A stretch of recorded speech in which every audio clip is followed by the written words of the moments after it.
Thank you, and hi everyone.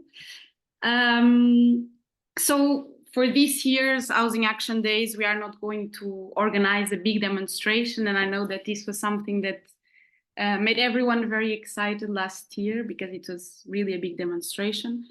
But actually this year we had a different plan because we decided that it was important for us to mobilize around the fact that there is going to be the possible eviction of the social center that houses Habita and Stop Evictions. And this social center is called Sirigaita. It's in one of the most gentrified neighborhoods in the city, and is now the home of 10 different collectives, and amongst them also Climacium, which is here today. And these collectives work in for different political struggles, not just housing struggles or climate justice struggles, but also there's feminist collectives, there are mutual support groups for migrants, for women that use drugs and do sex work. So there's different types of different collectives with different struggles. But to speak of this, I think it's still important to remember what happened last year. For the Housing Action Days, where we Stop Evictions and Habita, we promoted the creation of this big platform that gathered a lot of different collectives and groups, and that culminated in this big protest on the 1st of April, where around 40,000 people took to the streets countrywide, mainly, of course, in Lisbon and in Porto, but in different cities as well. And this was also the first time on the 1st of April that there was a block in the protest dedicated to collective spaces at risk. And then this block was repeated again on the 30th of September, when this same platform organized a second big protest that this time joined the housing struggles, but also the climate justice struggles, and Sarah maybe can speak a bit more of this later. And so it was very interesting that for the first time that was this specific focus on the collective spaces at risk that actually have been suffering a lot with the housing crisis in Lisbon. Like, many of them have been closing over the years. And so we are losing each year more and more spaces that we can actually gather, and we can do our political work. And so Sirigaita is one of these spaces at risk. So Sirigaita has been facing an eviction for years, and we managed to put it off because the landlord has made some mistakes. But we knew that this eviction would come at some point. And so last year, it's the time when Sirigaita really started preparing for this, or starting to build up a campaign and starting to prepare really for this eviction, and trying to come up with a strategy to face this. So one of the first things that was done was to map the allies, and this is how there was the creation of this block of the different collectives at risk. So Sirigaita really mapped the other collective spaces at risk, trying to get people involved around this common struggle, and to bring to light also the way that the collective spaces were suffering with the housing crisis. But this path since last year on this campaign, this anti-eviction campaign, has different fronts. So we also trying to have a legal strategy in place, and we managed already to have pro bono lawyers to help us. We are trying to pressure the local powers, namely the city hall, to intervene by giving us a publicly owned space, for example. We are trying also to do a campaign against the landlord, which is like a big landlord, and he's cited on the Panama Papers. He has companies based on the Virgin Islands, and he's the owner of more than 80 short-term rental apartments in Lisbon, in the Lisbon city center. And also we are doing also a media campaign where we try to bring light to the struggles of the collective spaces, and also we are trying to throughout the campaign, we are trying to share strategies and information that can be actually useful and helpful for everyone that is facing an eviction, either a collective space or a home. Because we feel like this was also an important thing to do, like, for example, to take like these symbolic but also concrete steps in facing an eviction. For example, to refuse to abandon the space even though the landlord says that the contract is over. And so since until now it has been impossible to find a solution through the public institutions or through the market, we had no other option than to refuse to give the keys back to the landlord at the end of February, as we were supposed to do, according to him. And so we are now facing a judicial process, but we are not going to stop this struggle. We are not going to stop to try to stop this eviction, either by judicial means or the other ways of the campaign.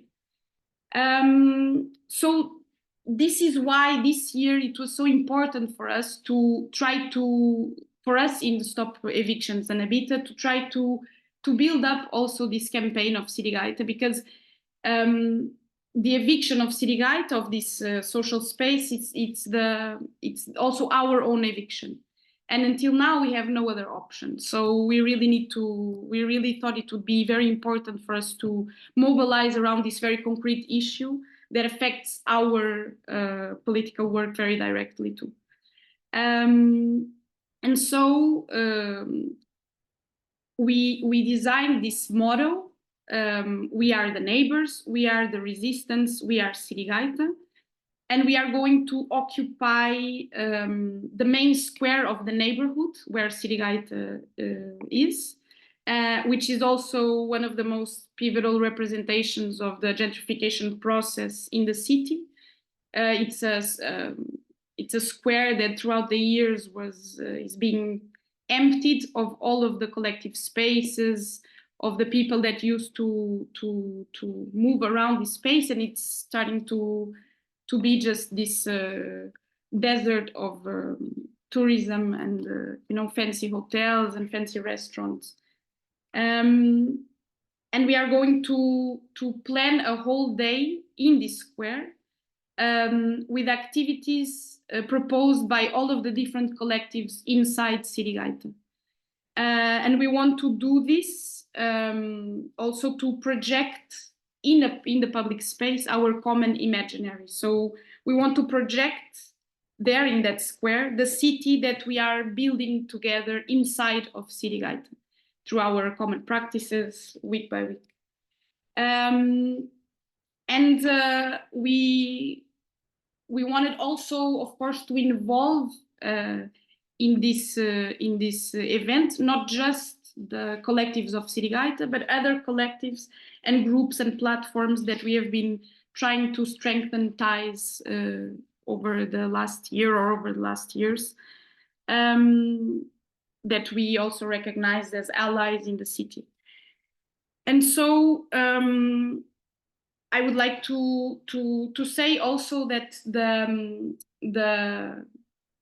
We Are the Neighbours campaign by the EAC has been kind of significant to us this last year, and it has inspired us in different ways, not just for this year's Housing Action Days, where we actually incorporated this motto in our own event, but also in different contexts or different events that we planned this last year. For example, we did already a cinema cycle on this topic where we chose the films around this idea of neighborhood.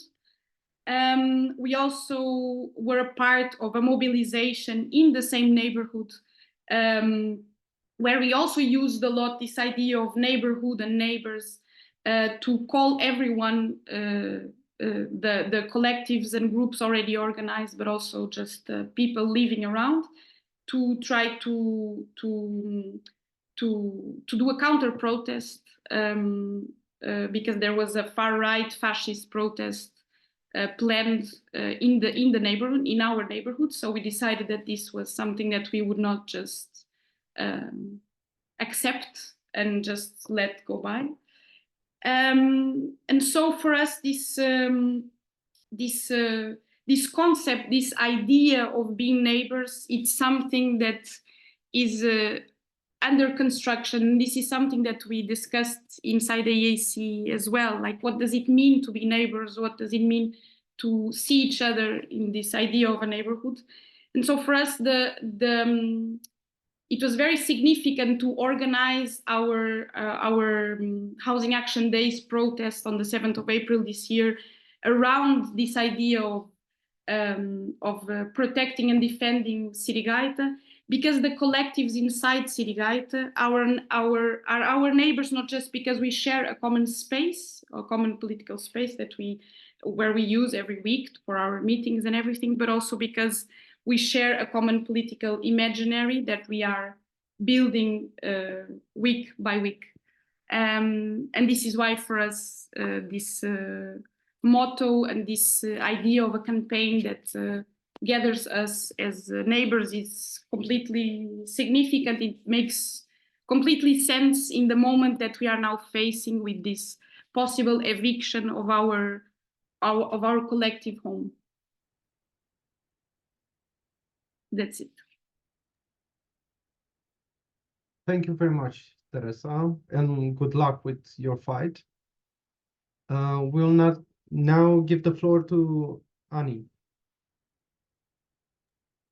Hi, everyone. Wow, Teresa, that's a really nice campaign you're having planned. So I think I will go a bit on the side of what you really concretely told us about the struggles you're in. So I'm Ani Morinchan, and I'm a part of the Gastivis collective. It's for those that don't know, it's a collective that fights the gas infrastructure and gas industry in general. And specifically in Romania, we are looking at a specific project called Neptun Deep. It's a gas drilling project in the Black Sea. And we see gas as more like an introduction, or like not introduction, but like the element that you're going to see the intersections of the struggles we are in. So gas fuels climate crisis, but also gas fuels wars and militarization and colonialism and so on. So it's like, it's a lot of know-how, or not know-how, but like there are so many tides to this specific fossil fuel that it's really hard to just mobilize around it. Also when it's like a fossil fuel that is so present in our life. And so we have to really take the actions in a really creative way. And I think what I have to present is not something super new, but maybe I will also talk a bit about like elements in Romania, and that maybe also might be interesting. I will try to share my screen and see if it works. And I think it works. Yeah, I see that Georgia made a nice node. I just want to move this part here, but I don't know how. Let me just check. So I do have a bit of a slideshow. And because I want to talk a bit of creative tactics, but also care culture, because in the Gastivists, we really think that fighting against destructive projects like gas industry that are like based in violence through creative tactics is really important, but also it's important to fight for communities based on care. And this is really something that we made a lot of reflections on in the last years, and I think the Gastivis collective is kind of like known also for that part, so that's why I want to talk a bit about that too. And when we talk about creative tactics can be of many kinds, and I think that the main idea is to engage the public in a more emotional way and really get the reactions from them, or really create an image that wants to put your narrative in place, and or like hack the narrative that is like so mainstream. And one really nice example is when we made the projections also in Romania on the main building of the Romgaz company that is involved in the exploitation that I mentioned, but also on COP26 in in Glasgow a few years ago, like 2 years ago. It was really interesting because this is the main venue of the COP, and we projected messages on the venue itself, really targeting the fact that there are a lot of lobbyists from the industry were inside deciding the climate agreements and decisions that at the COP were taken. And what actually happened in that specific projection is that, let me just find, is that the projectionist of this building, he used to put this kind of like colors of a rainbow, and we projected on top of it. And then because he thought that if you will change the color of the background, our projection will not be seen, he made this and started to write down "go away" on the building. So it was kind of like starting to be a fight between projections, and we also asked through a projection to put the rainbow back. So that's quite a nice projection that was done. And what I think is nice about projections in general is that you can reach in really far away places or big infrastructures. There are also projections on like a bigger gas infrastructures. But it also requires maybe, yes, a bit of infrastructure, but not so many people, or not so many, like the action itself is not so high risk. So you can really get involved, the people that are maybe at the beginning of their activism, or they want to get more involved, and maybe they don't have all this like, courage or know-how on like legal issues and so on. So I think that's also something really important. Another one that I think it's nice is that we made an ad hack. We put this ad, like played with an advertisement in Timișoara. And what is here is like, of course, sorry, there is this meme with Romgaz and OMV that is like planning Neptune Deep, and these are the prices for everyone that is like people have to support, and these are the dolphins in the Black Sea. So it's kind of like playing with the memes and images that are like getting a huge narrative into really one image. And we also played with the OMV Petrom logo, and we changed their motto that was energy for a better life, the initial one, and we kind of said that they are sucking the energy out of a better life, so from a better life. And what it's really about is to create this like image that show what you're talking about and not telling. So it's kind of more in this idea of hacking their narrative, stealing their aesthetics when you can, and show and not tell, or like don't prioritize the telling part.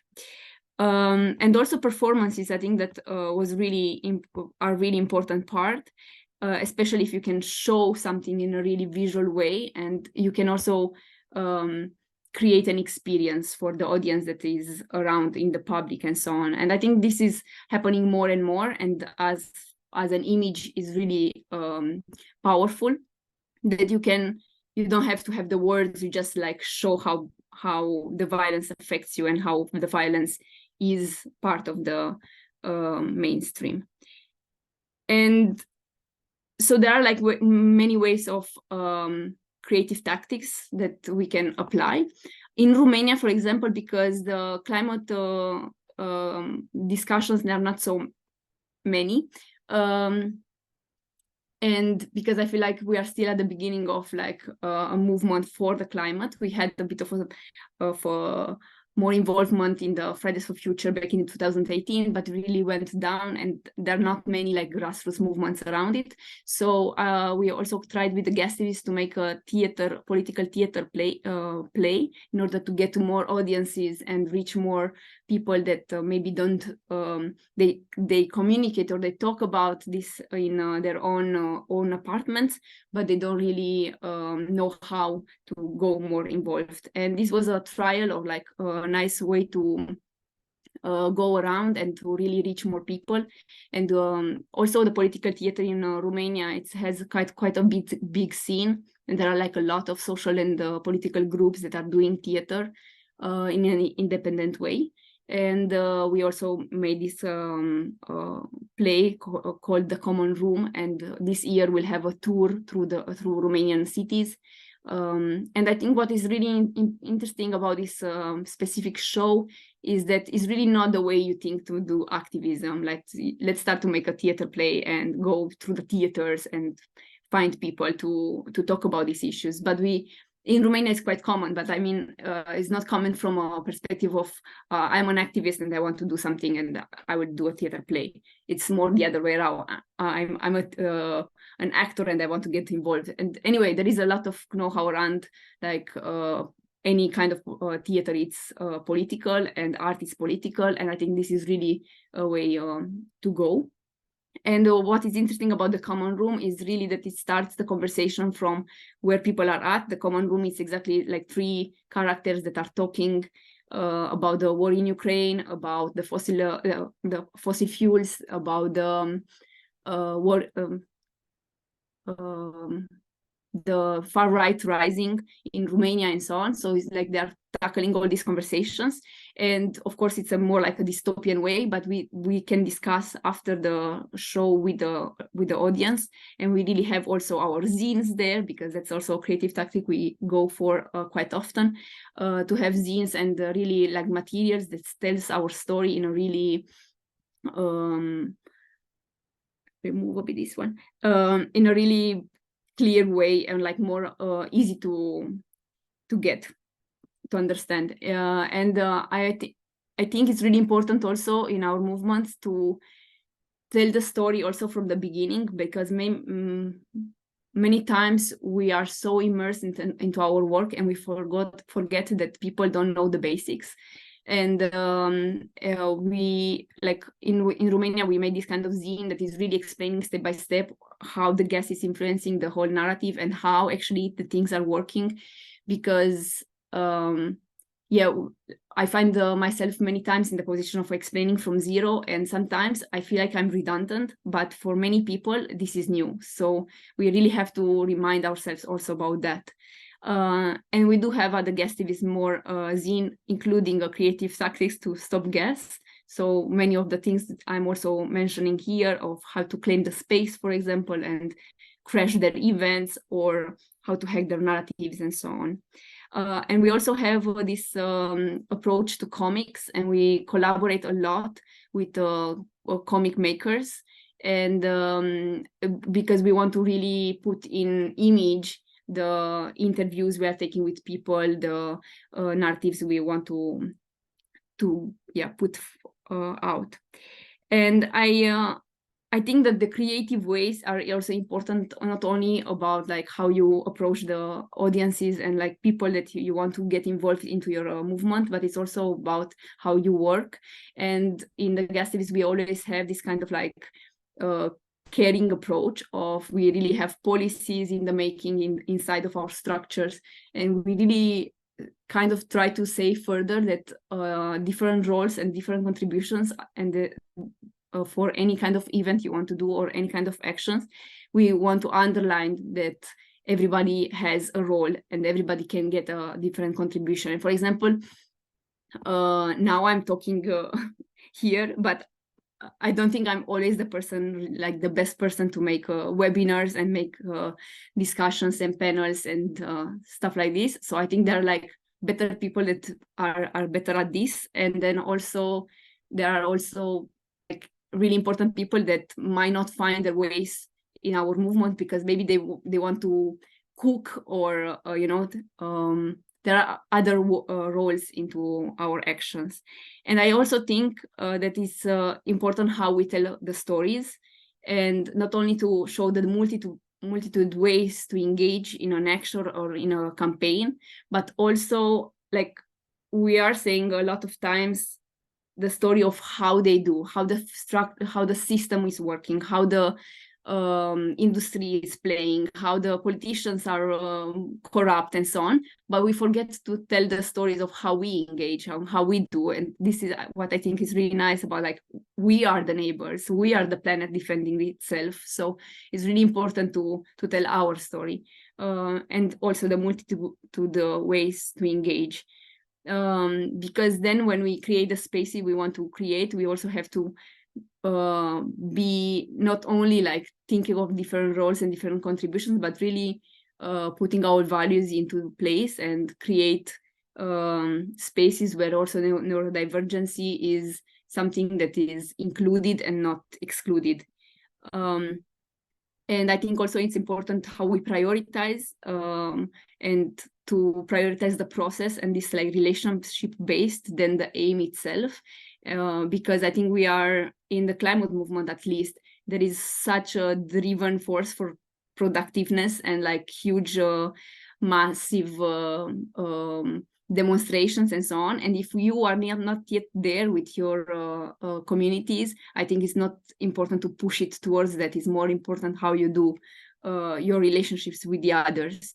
And I also think like I'm trying to like we reflect a lot about this like differences between organizing and reactiveness. If we are always reactive towards what a politician does and what, you know, like every time in the middle of the crisis, we forget that we have to make a step back and really start organizing. And organizing is exactly what you were saying before, of really knowing your neighbors and like knowing the people that you are in this community, because that's the way we go forward, and not only like encounter someone, use it for an action, and then you never see that person again. And this, I think, it's how do we do more of organizing and less of reactiveness? Maybe that's a bit of a balance we are searching, because when it comes to climate crisis and when it comes to this kind of like more slow violence, as we have it as a concept, it's something that you don't see it like, you know, it's not the exact moment of now it's a disaster and we have to face it. That's also, of course, organizing, that we have to be in solidarity with the people that are directly affected really just now about climate crisis and some other issues. But I think we also have to think and visualize the violence that happens on a time span, because it's not yet here and we can still do something. And if we organize in that way of not in the middle of the strike, but before it, as I've learned when we were organizing in a workplace from the labor union, is really this idea of you have to really know with who you are at the table, and yeah, to be sure that you don't let anyone aside, as I also wrote here. And yeah, it's also important to visualize the violence that is happening, but it's also important how we work together.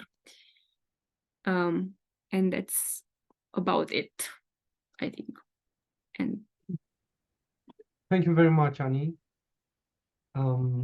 It's very inspiring to see the wide range of instruments that you use, and yeah, in all sorts of places, from the ad hack to the comics. I guess we have a lot to use at our disposal. So we can go to Belle now.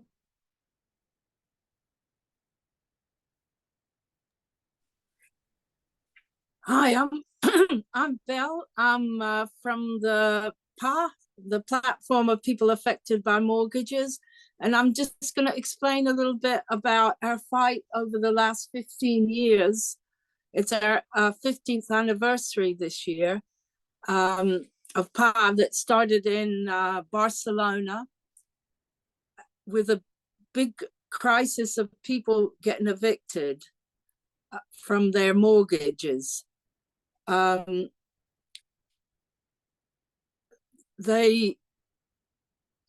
There was a financial crisis and a property crisis in 2008, as many of you probably know, and the interest rates going up and the lack of work meant that thousands and thousands of people started to get evicted from their houses. PA was started up in Barcelona and tried to find ways to stop the evictions, firstly by physically trying to stop the people getting evicted, getting together in assemblies and trying to make people realize that it wasn't their fault and empower people to do something about it. After pretty soon it was realized that to stop the evictions, the laws could be used. So we started working on the laws and how to fight in the courts and change the laws and publicize the unfairness of the laws. And after a few attempts that didn't come to very much, the government was saying that they were going to do a housing law, but it never was coming through. So in 2001, it was Mamede wrote their own housing law. They got together with 120 different organizations, including the Sirigaita de Yogates, that's also a member of the coalition. And they actually wrote a housing law that was presented to the Spanish Parliament. It was actually supported by 9 political parties, so it was actually accepted to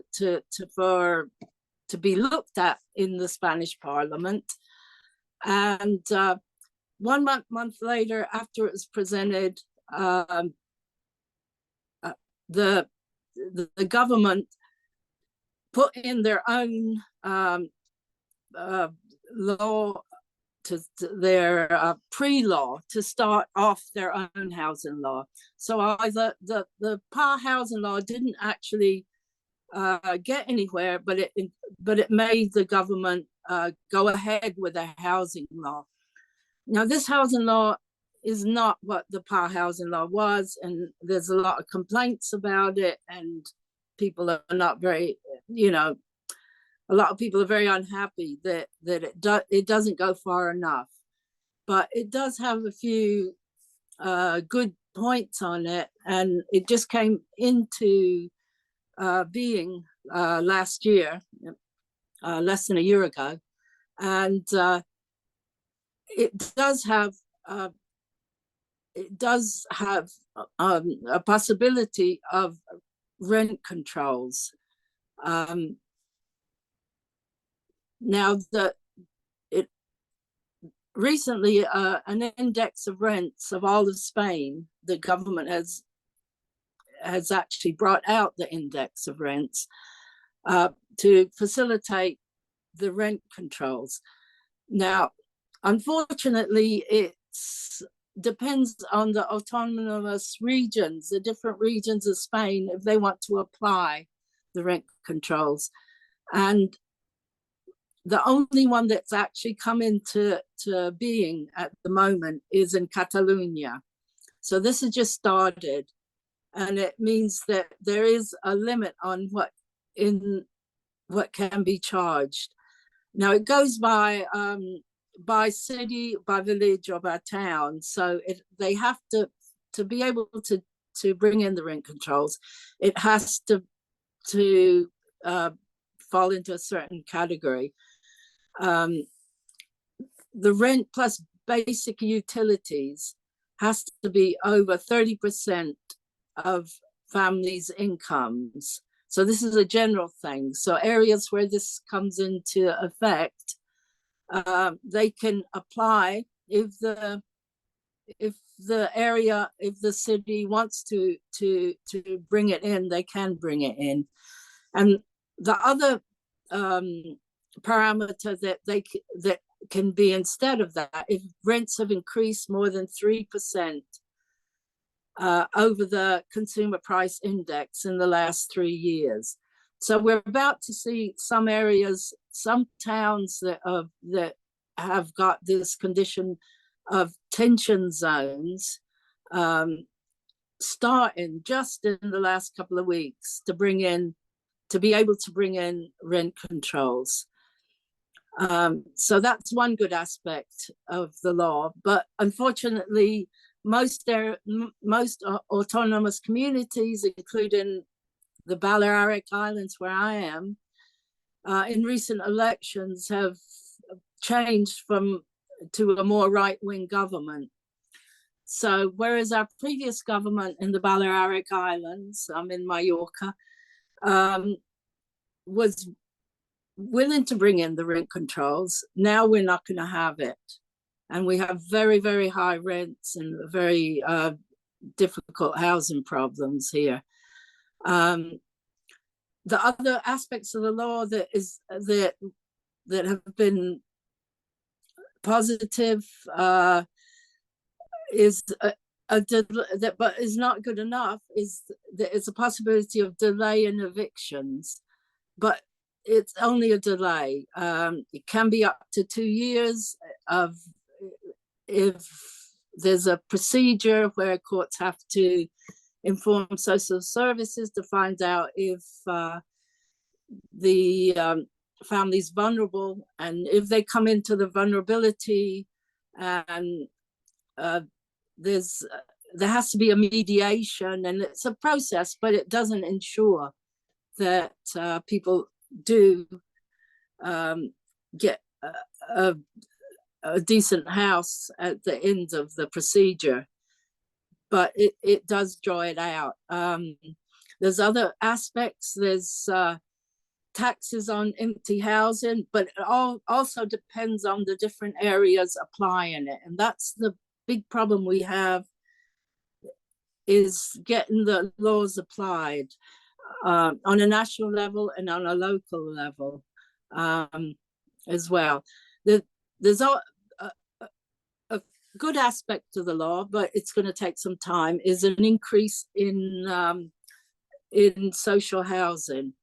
They brought in a new term, which is protected housing. This includes social public housing, but also includes what they call affordable housing, which is like a private public partnership. But the intention zones, the zones that are under the most pressure,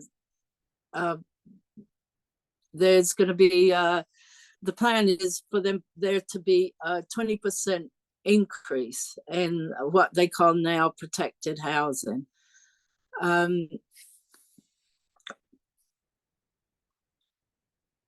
There's also controls on rent, how rents can go up, the increase in rents. So people with rental contracts have either 5 or 7 years rental contracts, depending on the landlord. If the landlord's a private person, they're 5 years. And this is and if it's a company, it's 7 years.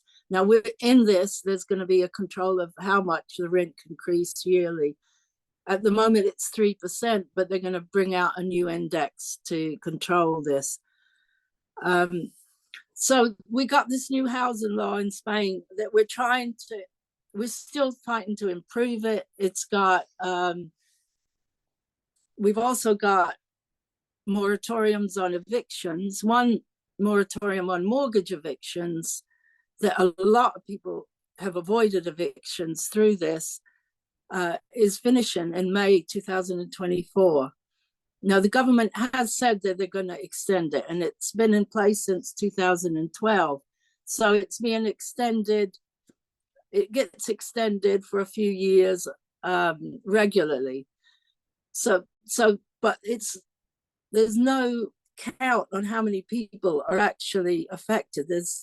We've been trying to find out how many people in Spain are actually had their mortgages stopped through this moratorium, and there's no figures available for this, but it's estimated it's well over 40,000 people in Spain that in theory are going to their moratorium on eviction is going to finish in May this year. Now the government has promised that they're going to extend it again, but there's nothing definite yet. So we got people that are not, that have no security, that don't know if they're going to get evicted. The house has already been taken by the bank, and they're waiting. And so this is all happening, whereas we've got a lot of empty properties that have been repossessed by banks. And the fight of pies to try to get these properties into use for people to use.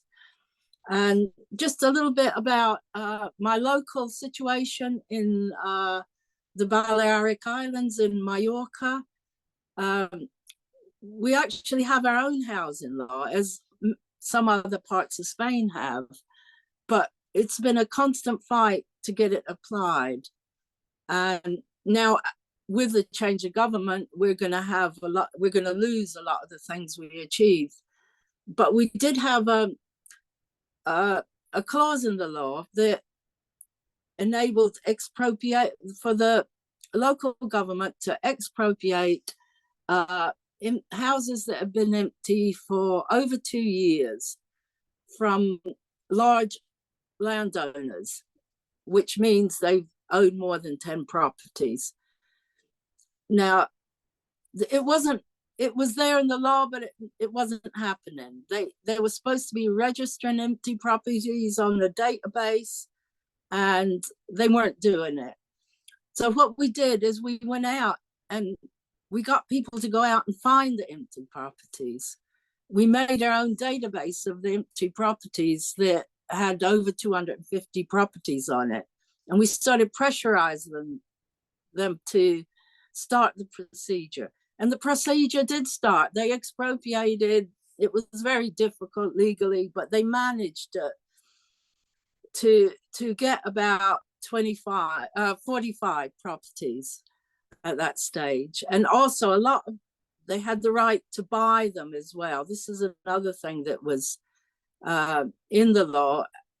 And actually a lot of properties were bought by the local governments for social housing through this. So we're constantly fighting to try to keep the laws, for them to be applied. And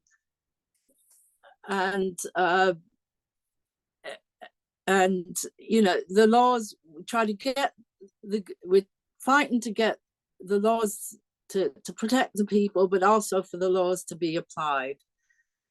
In our local housing law, there was also a clause that made the local authorities rehouse people with extreme vulnerability. But we were having a lot of cases of people with extreme vulnerability that were getting evicted and were not getting rehoused.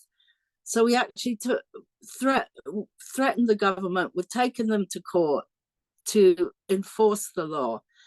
We went through the formal procedures of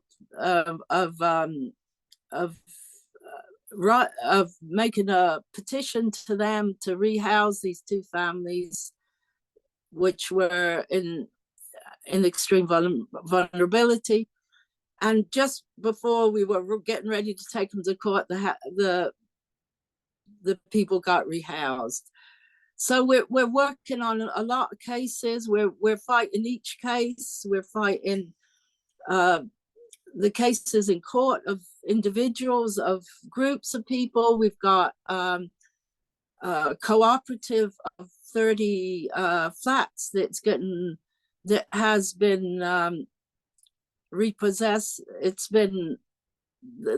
failed and the banks took it over. And so there was 30 families that were working families that didn't really know what they were doing. It's sort of been, it was sort of been mismanaged, or maybe even a little bit more than mismanaged, and maybe there was some fraud there. But they were taken over by a large company, multinational company, and we've been fighting to for them for them to send the houses on a rental. And many other things that we've been doing. We've done a few housing action days in Mallorca. We're going to do a little something this year, and a few things around Spain as well. But the main thing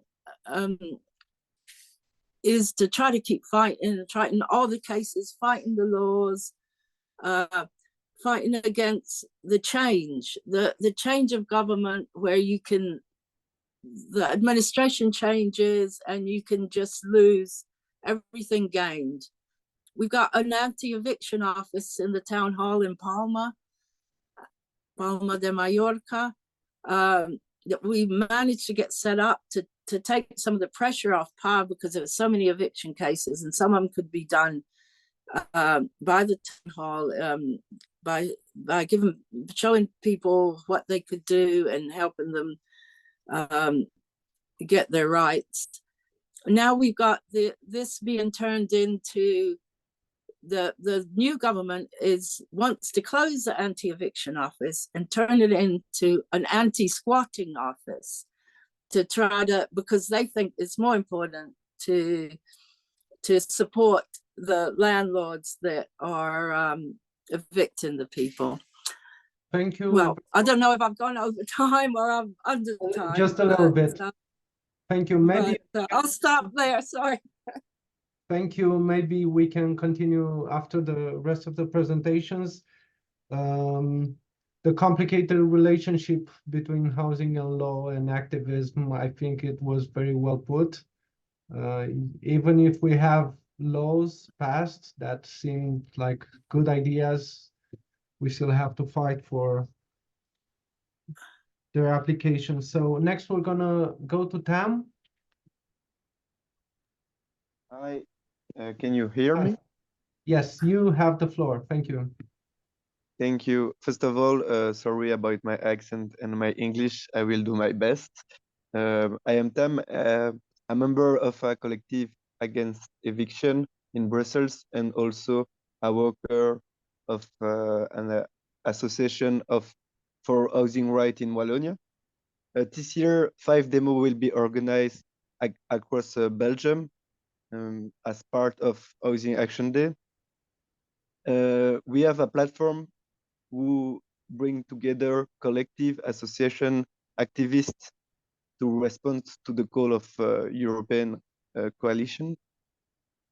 It's a national alliance of association and collective active in health, fight against poverty, the right to the city, the right to housing. So this year, in 2020, the first Housing Action Day was organized in Brussels. In Liège, it's the 3rd time we organize a demo.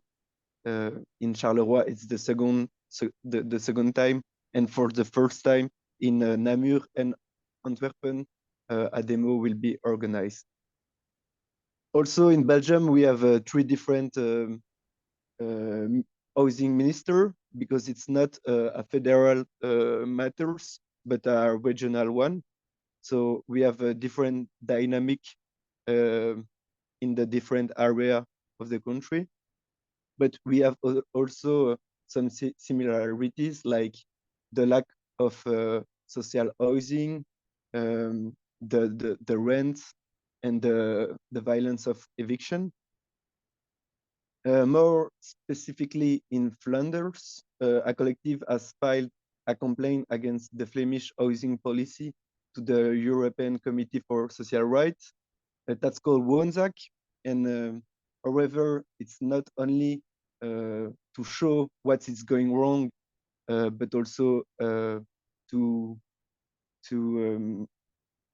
indicate what we can do for a fair housing policy. So it's a trial against the Flemish government.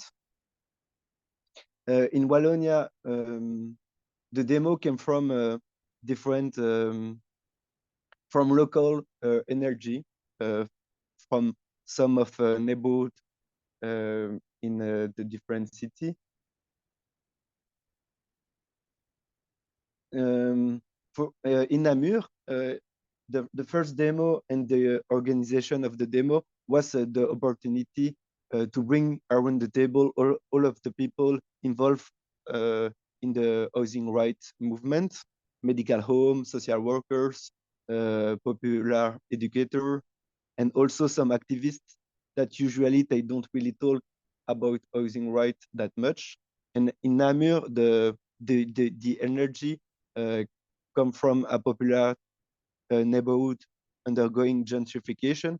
So it's really neighbor energy together to organize a demo and to work on housing rights during all of the year. In Brussels, it's bigger because there are a lot of big organization. It's the fifth time a demo will be organized. And yes, I'm a bit lost with my notes. Sorry. That's all right, take a little bit of time. And in addition to the demo, there will also be exhibition, urban walks to denounce gentrification, political debate, collective lecture. In Belgium, all election will take place this year, so it's a big year. It's not only European election, but also Belgian one. And we can see in some left party that some of our ID start to be debate. So we can see with all of the demo from 2020 that the idea of an immediate reduction in rent start to be in the political area and in the media.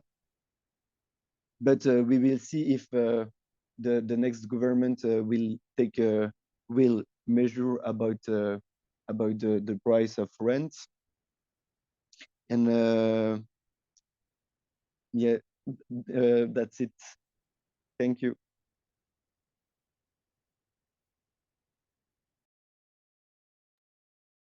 Thank you, Tam, for the introduction to the Belgian Assembly for Housing Action Days. We're gonna move now to Sarah.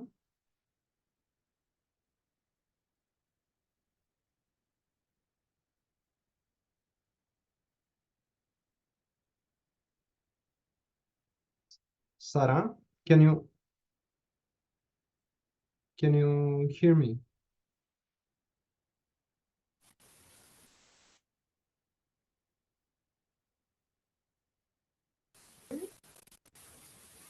Yes, I can hear you. Hi. Can you hear me? Yeah, it's a bit fuzzy, but we can hear you. Yes.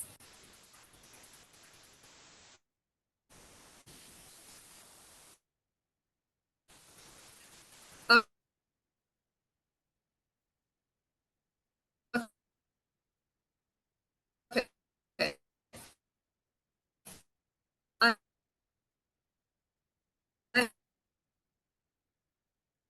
have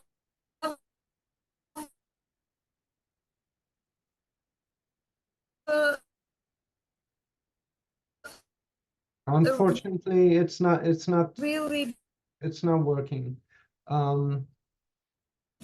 bad internet. Sarah, maybe you can try to enter again into Zoom, and if you're on mobile, maybe you can move a little bit to search for a Actions, better so cross my fingers so this doesn't go wrong. Okay, so I will be talking today a bit.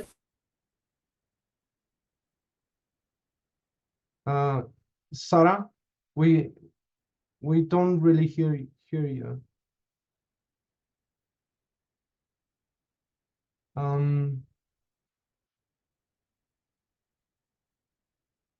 Okay, I'm just gonna write to her. Maybe we can go first with Teodora until she searches.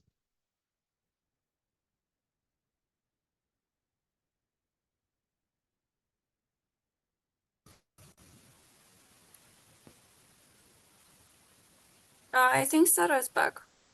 Oh, Sarah, can you hear me?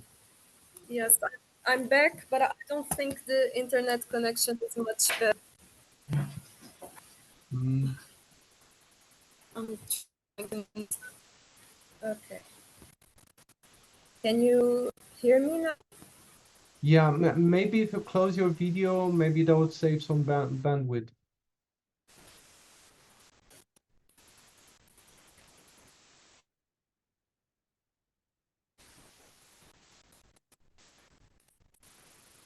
Okay, let's see if this improves a bit now. Can you hear me now? Yes.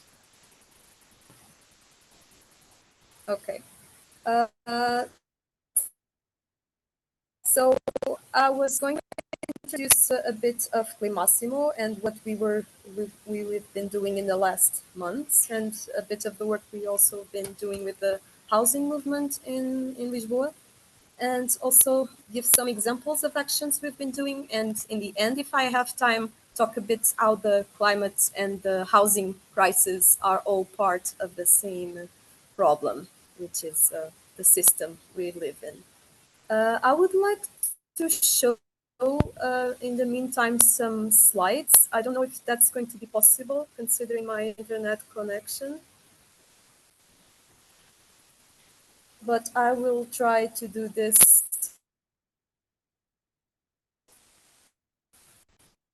without access. Open for questions. Maybe I can show some things, because I would really like to show, especially the visual part of the actions.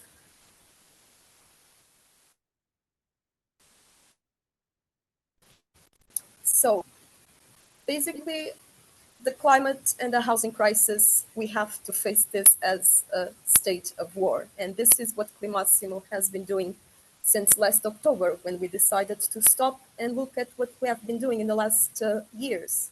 We realized that we, as a movement, have been failing. Like, emissions keep on rising, temperatures keep hitting new records every year, and we are running against the clock of climate deadlines, at the same time living the biggest crisis that humanity has ever consciously faced. And we are living in a system that puts profit over life. So, given all this,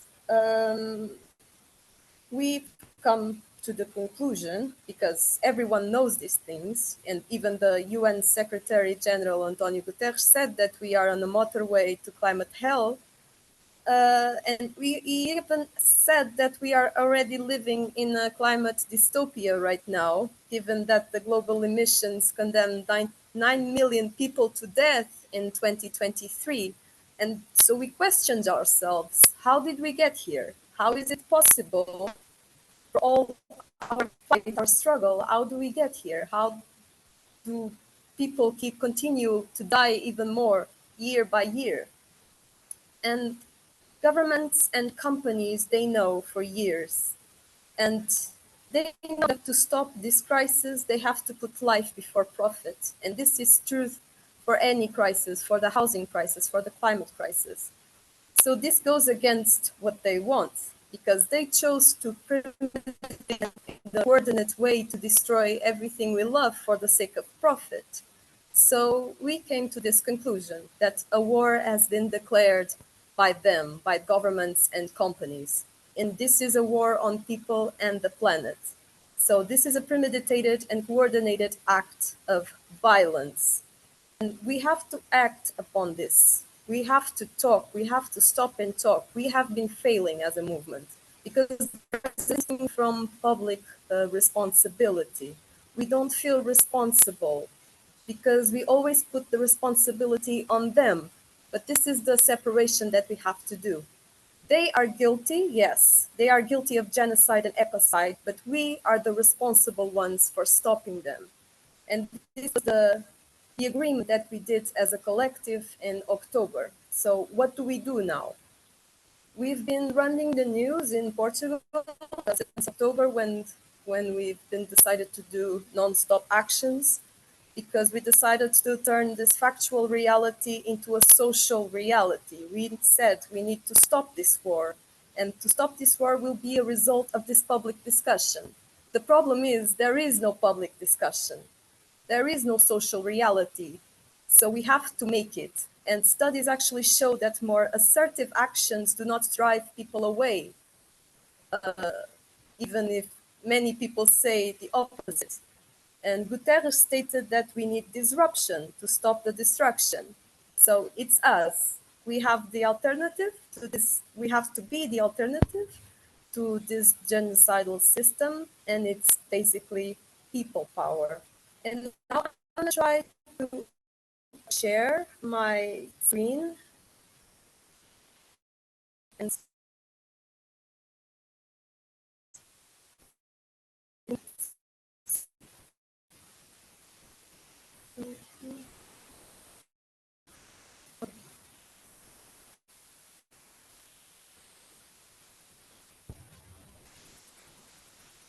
okay, can you see it?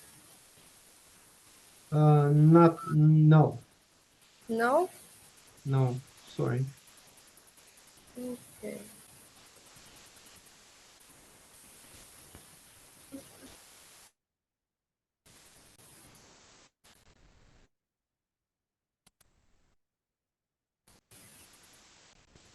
Okay.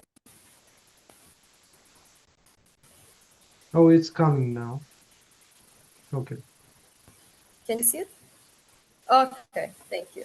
Okay, so this was the protest that Teresa was also talking about on September, which was Casa para Viver, Planeta para Habitar, which was basically a process of convergence between the platform Casa para Viver that already had made the big protest on the 1st of April last year, and Their Time to Pay, which was an international call to organize demonstrations that focused on the cost of living crisis and the link between the profits of fossil fuel companies and the rising prices of essential goods. So we joined struggles and we deepened our ties, and this was a very important step on that convergence. And we use an anti-capitalist perspective and how all crises are linked. And this was right before we started then our cycle of actions. We've been focusing on three types of actions with special focus on these categories. But of course, an action is not necessarily just one category, but this ones, the impact ones, is the ones that show to the public what we are doing. This is like the attention cry for attention actions. These are the ones that make the news most easily. These are two examples. One of them was when the right-wing party won the elections on the election night, and the other one was a typical impact action that was already made many times in Europe, which was covering a Picasso painting with paint and no damage to the painting, of course. And this one was a subvertising action that we did. Actually, this was one of the most polemic ones we did, because we covered not only the far right Chega party, we also did the left wing Bloc de Esquerda parties, because we have to tell the truth, and the truth is none of the parties from far right to the left, none of them have answers or any plan to.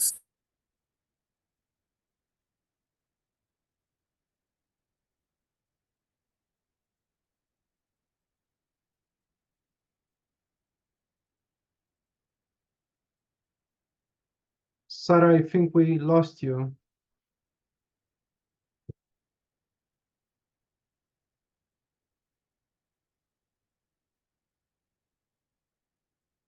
We can wait a couple of seconds. This is a good action to look at, nonetheless.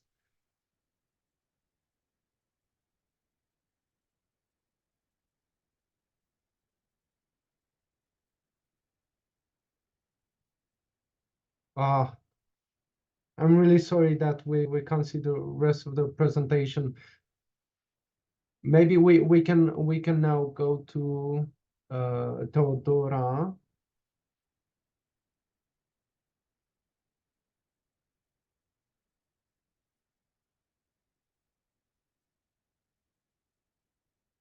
Yeah, and we'll see if Sarah returns and she can finish afterwards a couple of ideas. Okay, Teodora.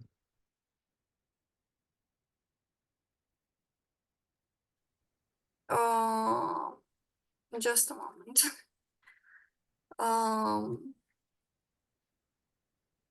So, as some of you may know, the Common Front for Housing Rights in Bucharest, Romania, started as an initiative of people whose right to housing was endangered or trampled in many different ways. People who were directly affected by evictions, and also people who came to the struggle in solidarity with these the first people. And we are now an action network who advocates for everybody's right to decent housing, opposes evictions, and organizes for public and social housing. Part of our work is focused on raising awareness and support for the struggles of people facing housing injustice. And I will talk about ways in which we are doing that.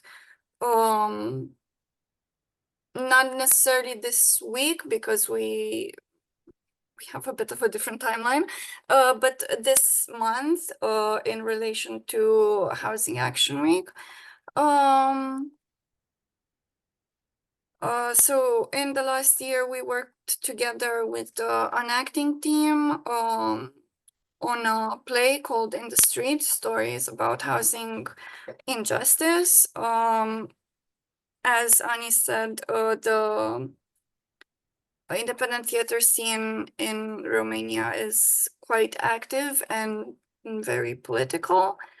This play puts the spotlight on housing as a fundamental need and aims to show the magnitude of housing issues faced by an overwhelming majority of the population. It addresses issues ranging from forced evictions, social and public housing, rent precarity, and homelessness. Our audience were mostly young people, students from Bucharest, as the play was performed in universities, but it was also performed at 2 independent cultural centers, and we are trying to continue the shows and go on tour with this play in other cities as well.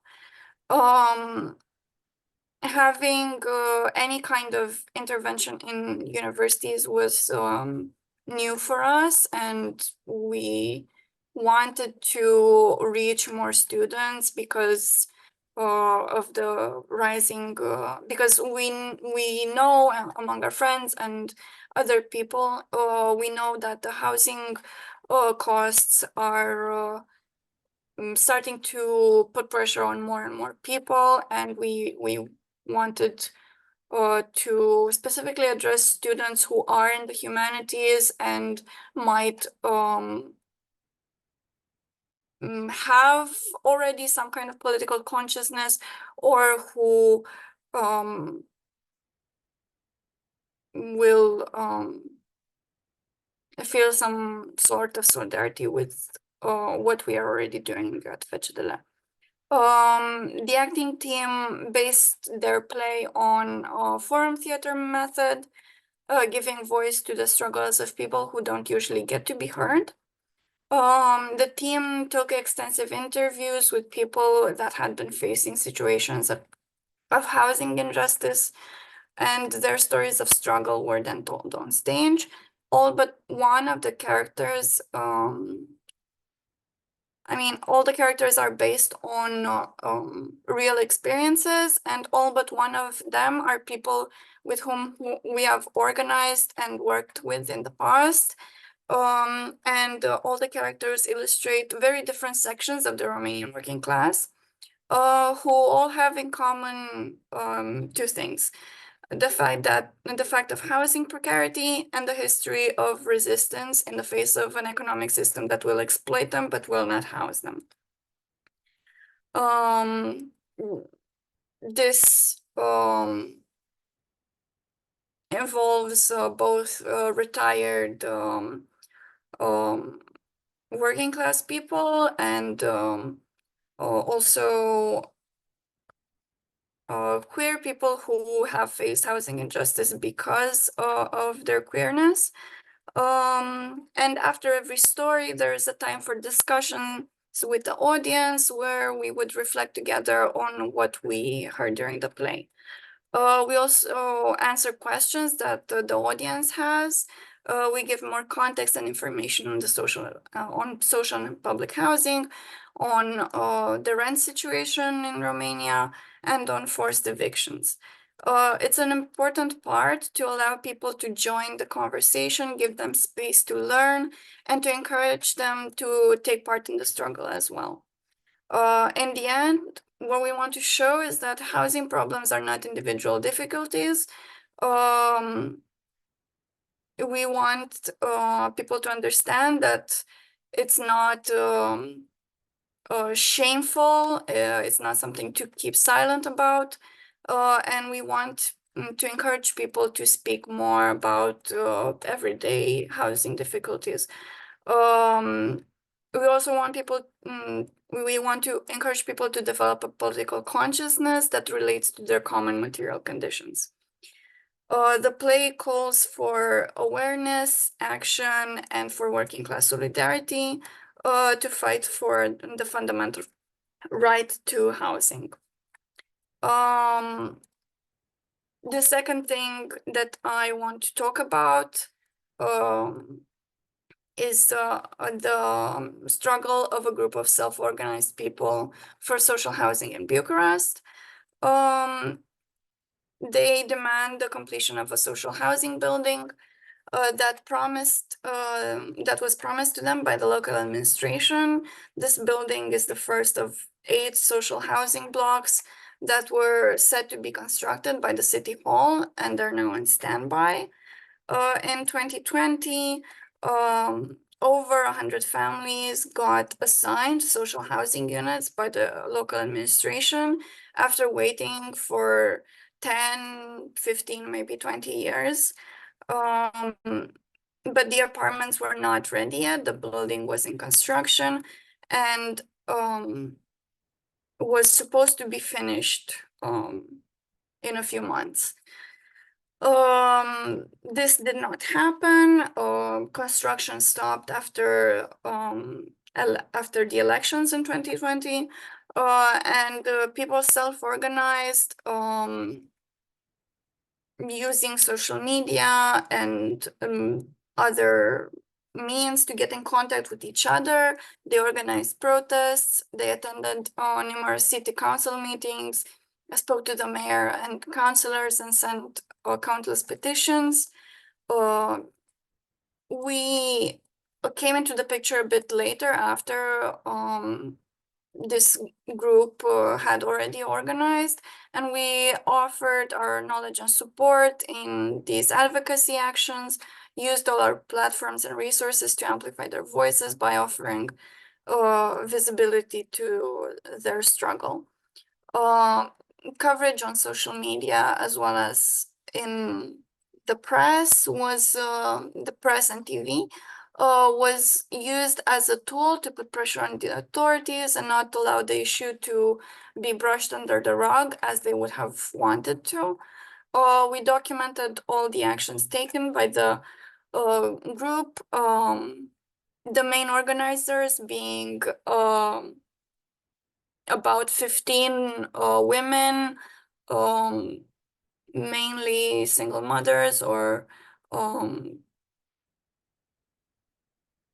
older working women who have people in their care, and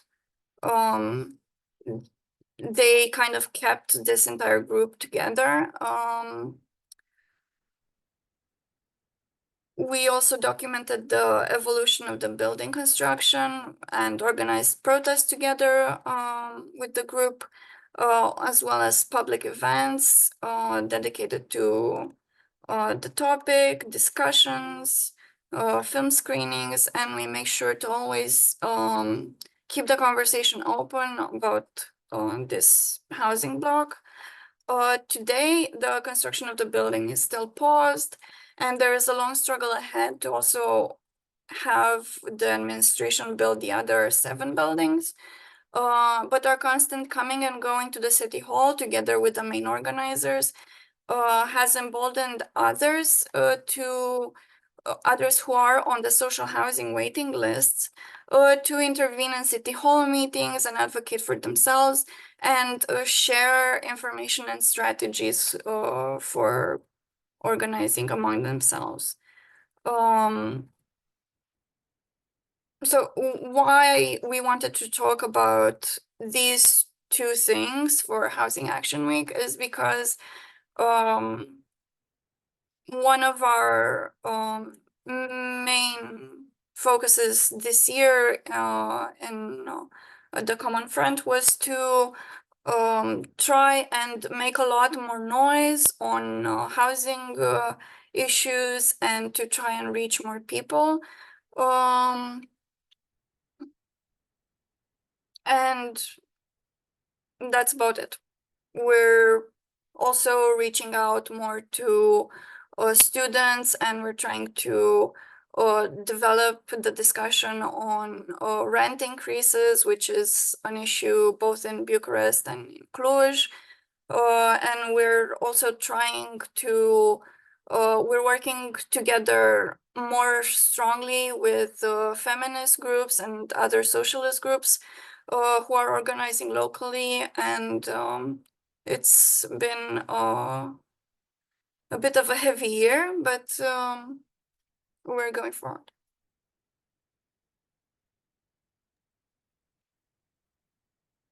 Thank you very much, Teodora, for the presentation. I think we now have a bit of time for some questions from the audience and comments.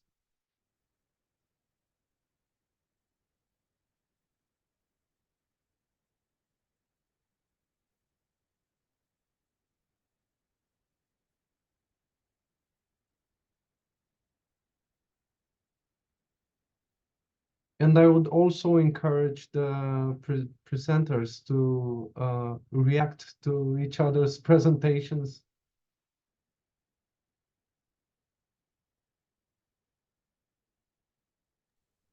Yeah, maybe I can say something. Well, actually, I already said it in the group, and I already said it personally to Annie, but I thought it was really inspiring what they share about not just the kind of forms that we can use for our activist purposes, but also the way that I think that sometimes we, talking about my grassroots movement, we forgot to share and insist about what we are, what we propose, what we rethink, and how we reorganize things, and not just stopping at the point of denouncing and saying why we don't accept how things are.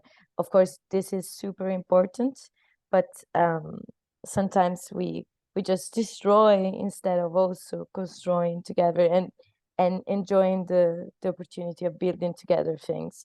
And it is something that it's sometimes problematic for the communication outside for the narrative that we build outside, but also sometimes, especially when we are very tired and frustrated or things happening in the movements, we can suffer of the tendency of do this lack of construing spaces and narratives inside the movement, inside our groups. So I really appreciate also the things of saying for us sometimes it's really normal and natural to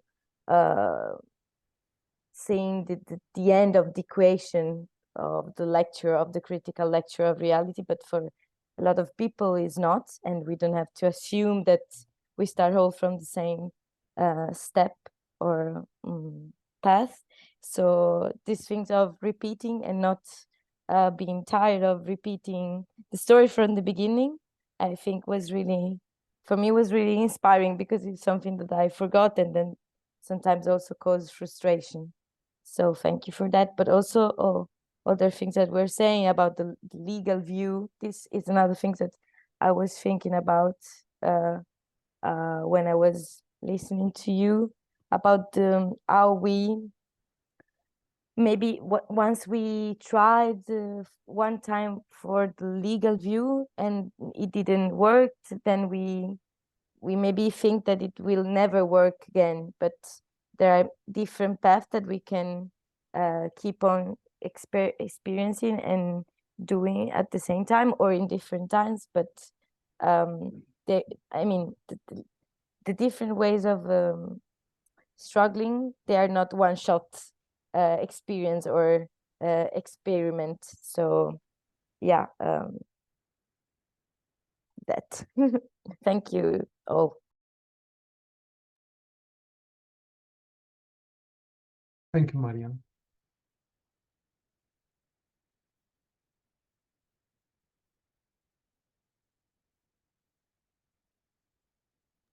I don't want to overwhelm Annie with praises, but I also liked her presentation.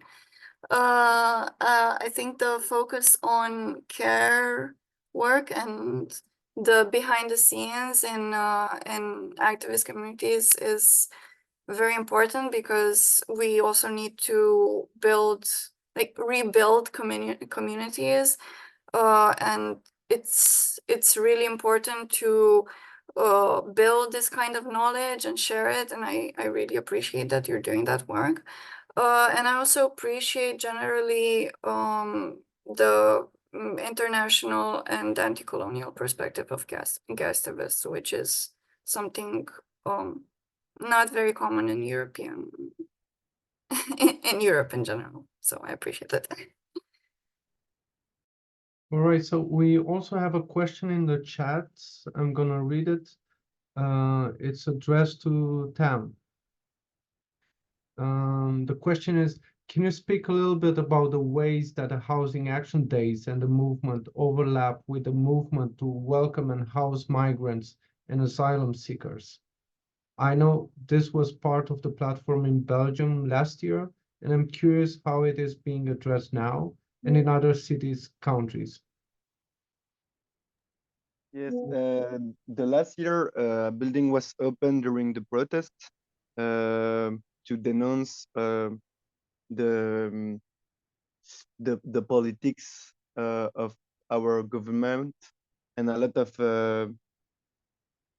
of asylum seekers was homeless because the state don't full its obligation, and so the regular the like and the comment people are really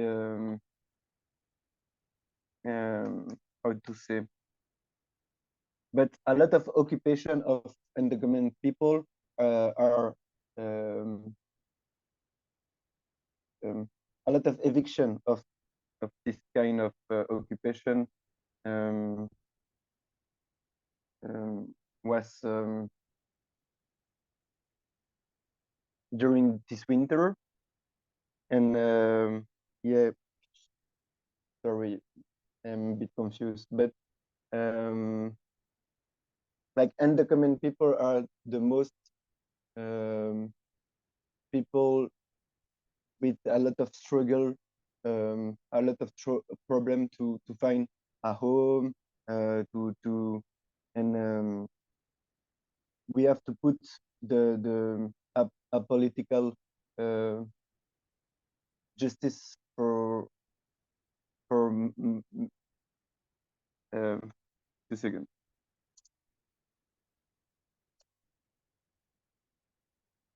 Migration policy fair, because if a lot of like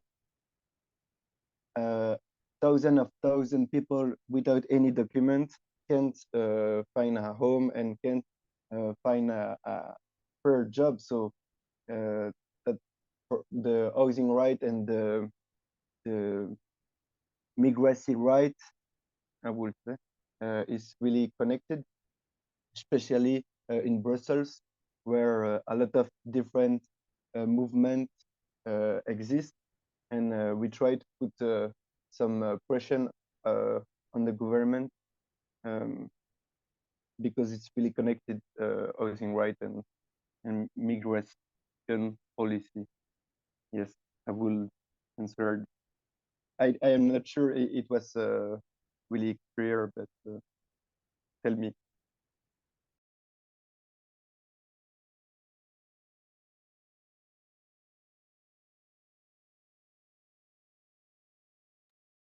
Can I actually just add something?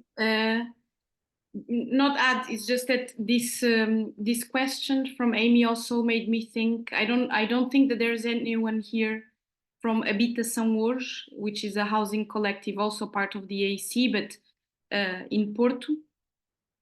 That this year actually their action is it's very connected to the topic of migration, because on the 6th of April there is going to be another protest organized by this kind of far-right fascist groups, the ones that also organized one here in Lisbon some months ago. And they are going to use kind of this motto of more housing, less migrants. And this is something that the far right and the right in general, it has been using this discourse in Portugal a lot. That the housing crisis is can be attributed to the fact that there are a lot of especially South Asian immigrants, for example, entering the country, living in overpopulated houses, and this is why they can pay higher rents, blah, blah, blah. So this is kind of the discourse that we are also trying to deconstruct and combat. And specifically in this year's Housing Action Days, the collective in Porto is facing this very directly. So yes, so I think this is also a good example on how these two topics clash very clearly. At least for us now, this is something that is happening a lot. Yeah, thank you very much, Teresa, for mentioning the actions of other groups. I think it's yeah, it's important to also connect these issues, and also shows how complex and varied the whole housing problematic is. And yeah, one of the points that we mentioned during the internal European Action Coalition Assembly was that of how we can think about reactions to far-right attacks on housing. So yeah, it's going to be a very heavy year.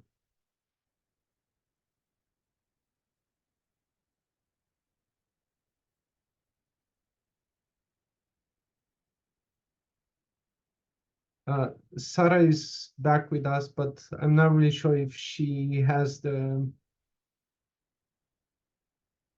good connection to actually close her presentation in just a few short phrases.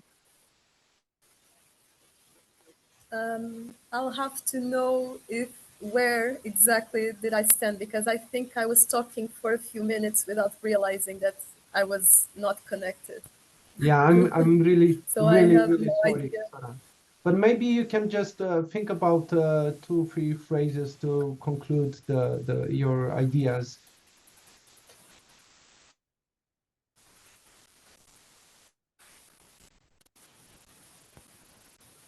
Is that 2 phrases? Can you hear me?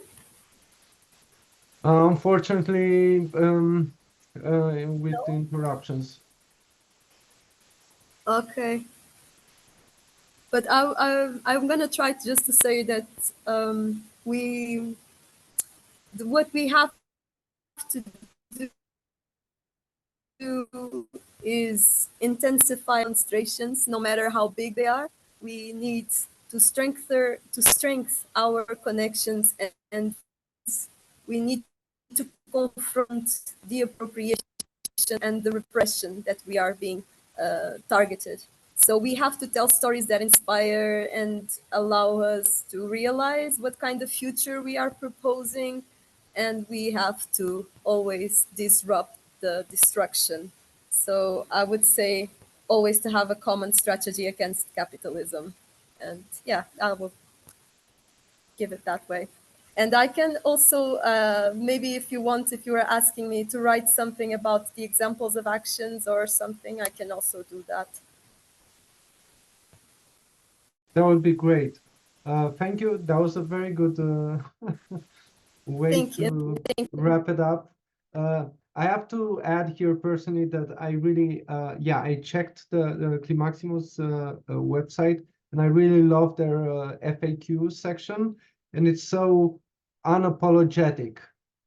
There's a crisis, there's a war, and there's no other option but to fight back. And I think I that kind of story and the way it is conveyed is very inspiring. So yeah, I hope a bad internet connection is not gonna ruin our future collaboration. So we'll talk again, Sarah. And if there are no other comments now, maybe we can thank the very warmly thank the presenters of today. Yes, Teresa, Ani, Bel, Tam, Sarah, and Teodora. And yeah, for everyone who was not here, and maybe when it's going to be on YouTube. So this was the kickoff event for Housing Action Days 2024. We are the neighbors. So have a very fulfilling Housing Action Days, everyone. And don't forget to send any kind of materials on the events and actions that you have. And let's work together towards creating more solidarity around. Thank you very much, and good night. Thank you all. Thank you so you. much. Good Thank you, struggle for everybody. Bye. Thank you. Bye. Ciao.